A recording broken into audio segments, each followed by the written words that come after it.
जब वो मरीज़ बन जाता है उसके लिए तो आप रिहेबिलिटेशन सेंटर खोलते हैं, लेकिन उसको रोकने के लिए आप क्या इकदाम कर रहे हो वो बताओ हमको। रजौरी पुंछ की तरफ तवज्जो नहीं दी गई सरकार की तरफ से, ज़्यादा फोकस इस पर कर रहे हैं कि भाई जब वो मरीज़ बन जाए, जब वो आदी हो जाए तो उसको रिहेबिलिटेशन सेंटर बनाए जाएं। तो सेंटर बनाने की नौबत ही क्यों लानी है? पिछले एक साल में सबसे बड़ा नुमायाँ काम अगर इस हुकूमत ने किया, उमर साहब ने किया, कि उन लोगों को परमानेंट करके उनको रोज़गार दिया। वरना हमने रोज़गार छीना है, दिया तो किसी का नहीं। इसे पिछले 5-10 सालों में आपने देखा। मेरे साथ इस समय बातचीत में एमएलए थाना मंडी है, जिन्होंने आज बिलखसूस जो है वो ड्रग्स के ऊपर बातचीत की है। इनसे बातचीत करेंगे। सर, ड्रग्स एक ऐसी वबा है जो आज नौजवानों को लग चुकी है और नौजवान जो है वो काफ़ी ज़्यादा इंडल्ज हो रहे हैं। आपने एक बड़ी मुतबीन बात कही है कि इसमें जो है पेशेंट बनने से पहले ही जो है इस जड़ को जो है वो पकड़ना चाहिए और इसको ख़त्म करना चाहिए, लेकिन मुतमना जो आंसर है वो गवर्नमेंट की तरफ से नहीं मिला। आप क्या कहना चाहेंगे? देखिए, मैंने एक सजेशन दिया था, वो किसी और का सवाल था। मैंने सजेशन ये दिया था कि आप जब वो मरीज़ बन जाता है उसके लिए तो आप रिहेबिलिटेशन सेंटर खोलते हैं, लेकिन उसको रोकने के लिए आप क्या इकदाम कर रहे हो वो बताओ हमको। तो मुझे लगता है कि मेरा वो पॉइंट उन्होंने नोट किया है और गवर्नमेंट सरकार इस पर गौर करेगी कि भाई बच्चों को स्कूल में, जब वो प्राइमरी स्कूल में हों तब से ही उनको एक किस्म की एक मॉरल एजुकेशन दी जाए कि भाई ड्रग से दूर रहें, तो वो बेहतर रहेगा। बानिस्बत इसमें कि आप ज़्यादा फोकस इस पर कर रहे हैं कि भाई जब वो मरीज़ बन जाए, जब वो आदी हो जाए तो उसको रिहेबिलिटेशन सेंटर बनाए जाएं। तो सेंटर बनाने की नौबत ही क्यों लानी है? बिल्कुल सर। दूसरा, आपने रजौरी पुंछ के हवाले से सड़क की बात कही है और इस त्रासदी के अंदर काफ़ी ज़्यादा नुकसान जो है वो रजौरी खित्ता रजौरी पुंछ इलाके में जो है वो हुआ है। क्या अभी तक कोई इंतज़ामात जो है वो इंतज़ामिया से जो है वो उठाए गए हैं सड़क को रिस्टोर करने में? सड़क को रिस्टोर करने में बहुत कम अभी इक़दाम उठाए गए हैं।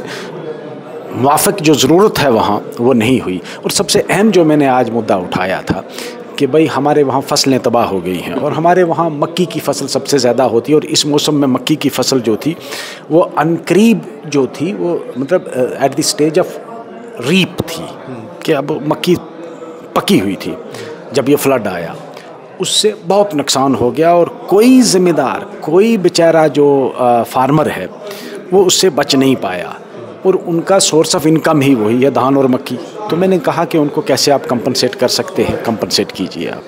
और दूसरा, असल में रजौरी पुंछ की तरफ तवज्जो नहीं दी गई सरकार की तरफ से और मैंने एक शुक्रिया भी अदा किया चीफ मिनिस्टर साहब का कि चीफ मिनिस्टर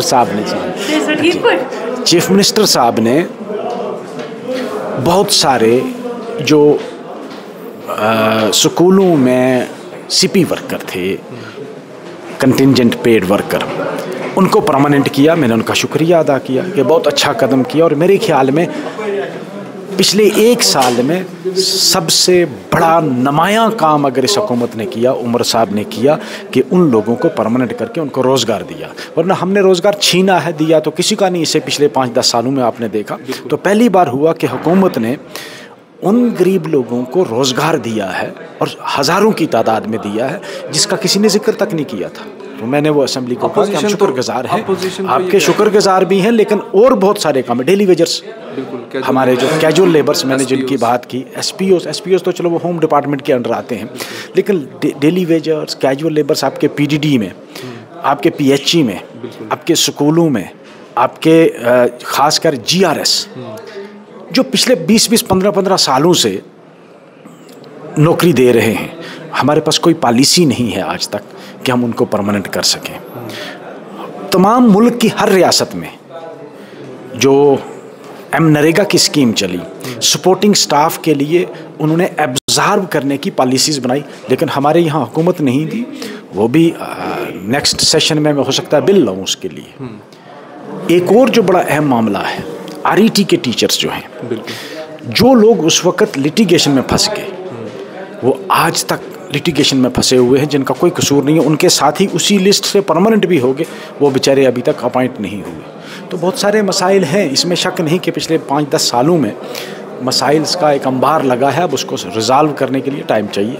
बहुत बहुत शुक्रिया सर बातचीत करने के लिए। तो ये हम एमएलए थाना मंडी से बातचीत कर रहे थे मुजफ्फर इकबाल खान साहब, जिनसे मज़ीद बातचीत की और आज इन्होंने जो है वो काफ़ी ज़्यादा सवालात जो हैं वो उठाए हैं और एक बड़ा अहम इशू ड्रग्स को लेके जो है इन्होंने उठाया है। रजौरी पूंछ की जो सड़क है उसको लेके इन्होंने इशू उठाया है।